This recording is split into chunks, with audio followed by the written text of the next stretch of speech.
मी राजेंद्र अनुसया गोविंदा शिंदे, बानगे, तालुका कागल, जिल्हा कोल्हापूर.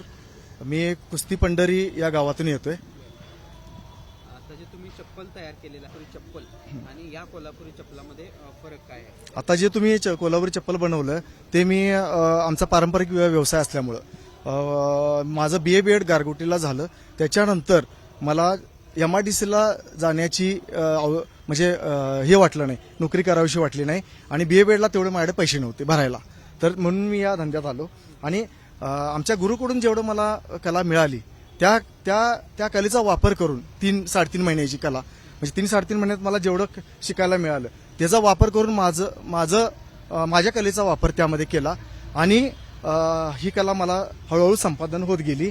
आणि हे चप्पल मी पूर्वीपासून म्हणजे बरीच वर्ष झालं बनवतोय. आता गेली 20 वर्षे बनवतोय. हे चप्पल आहे त्याला जाणार आहे ते कितीला हे चप्पलाची विक्री झालेली आहे आणि या चप्पलाचं वैशिष्ट्य थोडक्यात सांगा. आता मी तुम्हाला एवढं सांगू शकतोय की आमच्या मित्रांच्या माध्यमातून मला माझी यस राज मॅन्युफॅक्चरिंग वर्क्स नावाची कंपनी आहे आणि त्या कंपनीचा मी प्रोप्रायटर आहे. परंतु मी स्वतः कारागीर असल्यामुळं मला एक चॅलेंज मिळालं असं की एक असं चप्पल बनवायचं आहे आपल्याला की कोल्हापूर जिल्ह्यामध्ये जेवढे 5,500 कारागीर असतील तर ते जे बनवत नाहीत किंवा त्यांच्याकडून आतापर्यंत जी कला झालेली नाही किंवा मार्केटला नाही ती कला तुम्हाला बनवायची आहे. आणि तुमच्या आयुष्यामध्ये जी कला तुमच्या आयुष्यामध्ये सुद्धा तुम्ही बनवलेली नसलेली अशी कला तुम्हाला ती तिथं मला चप्पल बनवून द्यायचं आहे. ते मी चॅलेंज ऍक्सेप्ट केलं आणि ते मी पूर्ण केलं. आणि या चप्पलचं अजिबात मोल नाही, कारण मी माझा जीव ओतून माझी सर्व कला पणाला लावून चप्पल केलेलं आहे आणि ते चप्पल वैशिष्ट्यपूर्ण असं झालेलं आहे. तर हे चप्पल जे आहे ते आता आज किंवा उद्या इटलीला जाणार आहे. काय नेमकं त्यामध्ये वेगळेपण हातून दाखवू. हा या चप्पलचं वैशिष्ट्य सांगायचं झालं, हे चप्पल मी बनवलंय. तर या चप्पलचं वैशिष्ट्य जर सांगायचं झालं तर हे चप्पल सहजासहजी 2 ते 3 दिवसात न बनणारी गोष्ट आहे. कारण याचे सर्व जे वर्क्स केलेले आहेत, सूक्ष्म वर्क ह्याच्यावरती जे कला केलेली आहे, तर ती कलेचं पॉइंट असे आहेत की याच्यामध्ये 4 चमडे आहेत: टाच, टापीस, नळका, तळ आणि वानवळ. हे करत असताना ह्याची जी तकटणी आहे, लोखंडी हस्तीनं जी तकटणी करावी लागते, त्या तकटणीला माझ्या मते ह्या कोल्हापूर जिल्ह्यामध्ये 2 ते 3 व्यक्तीच असे आहेत की ती तेवढा योग्य वेळ देऊ शकतात.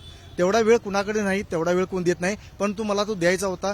मला ते वेगळं वैशिष्ट्यपूर्ण चप्पल करायचं असल्यामुळं आणि माझी आणि आमच्या गुरूंची ती खासियत असल्यामुळं ते मी केलेलं आहे. आणि त्यामुळं या चप्पलची पहिलं वैशिष्ट्य की हे चप्पल चमकत आहे आणि ही चमक कायमची राहणार आहे याची खात्री मला आहे. ह्याची खात्री आहे चमक. हे एक वैशिष्ट्य झालं. दुसरं वैशिष्ट्य असं आहे की ह्याच्या ज्या वेण्या आहेत, कोल्हापुरी चप्पलला वेण्या असतात, कापशी चप्पलला वेण्या असतात, तर त्या वेण्या लोक 8 घालतात, 6 घालतात, 5 घालतात, 4 घालतात. मी कापशी चप्पलला 25 घालतात, 30 घालतात. परंतु मी कोल्हापुरी चप्पलचा पट्टा बारीक असून सुद्धा, कोल्हापुरी चप्पल हे आहे, कापशी चप्पल नाही आहे. कापशी चप्पलचा मोठा पट्टा येतोय, हा छोटा पट्टा आहे. तरी पण मी याच्यावरती 20 वेण्या टाकलेल्या आहेत. एक वेणी बनवताना 3 सळ काढावे लागतात. 3 सळ एक वेणी बनवताना 3 सळ काढावे लागतात. त्या 3 सळाची एक वेणी असते. एक वेणी, ती वेणी 2 mm 3 mm ची असते. परंतु मी सळ एवढे लहान काढलेत की ती वेणी 1 mm ची झालेली आहे. वेणी 3 सळाची वेणी 1 mm ची, मग सळ किती mm ची असतील. अशा प्रकारची ही वेणीची कला आहे. आणि त्याच्यानंतर अजून आता प्राडाचा विषय जर घ्यायचा झाला तर आता 5 ते 6 महिन्यापासून प्राडाचा विषय कोल्हापूर जिल्ह्यात चाललाय. त्याच्या अगोदर प्राडा कंपनी काय आहे, अस्तित्वात आहे की नाही, कुठल्या देशात होती माहीत नाही. परंतु जागतिक कंपनी आहे लेदरमध्ये काम करणारी. त्यांना कोल्हापूर चप्पल ही जागतिक ब्रँड आहे उद्योगाचा. त्यामुळे त्यांना इकडे यावंसं वाटलं आणि त्यांनी ती चप्पल करण्याचा ध्यास घेतला. आणि त्यांच्या हातून एक चूक झाली की आमचं कोल्हापुरी चप्पल घेतलं आणि त्यांचा ब्रँड लावून इथं त्यांनी ती 1.25 लाखाला विकली. त्याची किंमत कदाचित 250 रुपये आहे असण्याची शक्यता आहे. ते त्यांनी बनवली काय विकत घेतली मला माहित नाही. परंतु आमची जी कोल्हापूरची जी हस्तकला आहे, ती हस्तकला त्यांनी बनवलेल्या विकलेल्या 1.25 लाखाच्या चपल्यापेक्षा कितीतरी पटीनं जास्त आहे. आणि अशी 10 ते 12 कारागीर या जिल्ह्यामध्ये अजूनही आहेत. आणि त्यातलं हे एक चप्पल आहे. नॅशनल अवॉर्डला जी कोल्हापुरी चप्पल जाते ती 2 ते 3 लोक बनवतात. त्यातला मी एक आहे, राजेंद्र शिंदे, की माझी पण चप्पल नॅशनल अवॉर्डला जाते, परंतु अजून मला पुरस्कार मिळाला नाही. तर प्राडा कंपनीचा जो विषय आहे तो घ्यायचा जर झाला तर त्यांनी आता कोल्हापूरमध्ये येऊन 85,000च्या पर्यंतची चप्पल बनवायचं त्यांनी प्रयोग चालू केलेला आहे आमच्या लोकांना घेऊन. तर ते वास्तविक खरं आहे की तेवढ्या किमतीची चप्पल असू शकते आणि विकायला हरकत नाही.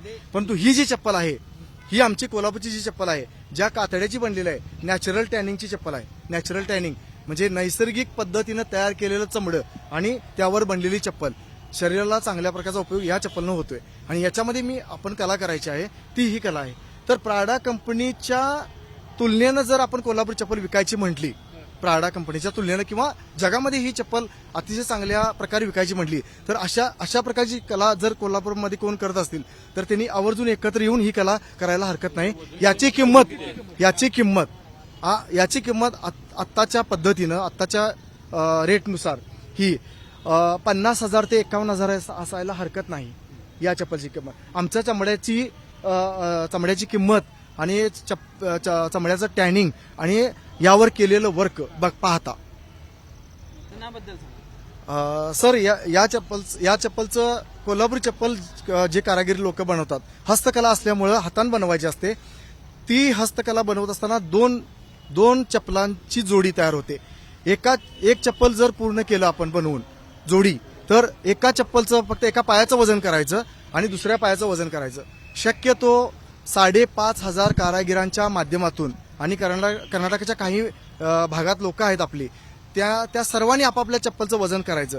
कुणाचंही वजन एकसारखं येणार नाही. एक मिनिट थांबा, एवढं लांब या चप्पलचं वजन, एका चप्पलचं वजन 211 ग्रॅम आहे. आणि त्याच प्रकारे हे दुसरा पाय आहे, याचं पण 211 ग्रॅम वजन आहे. 2011 साली ज्या वेळेला स्पर्धा झाली होती त्यावेळेला एक चप्पल मी बनवलं होतं स्पर्धेसाठी, त्याचं पण 284 ग्रॅम वजन होतं आणि दुसऱ्या पायाचं पण 284 ग्रॅम वजन होतं, जे कुणाला आज तागायत शक्य झालेलं नाही आणि ते आपण शक्य केलेलं आहे आणि शक्य होतंय. एबीपी माझा, उघडा डोळे बघा नीट.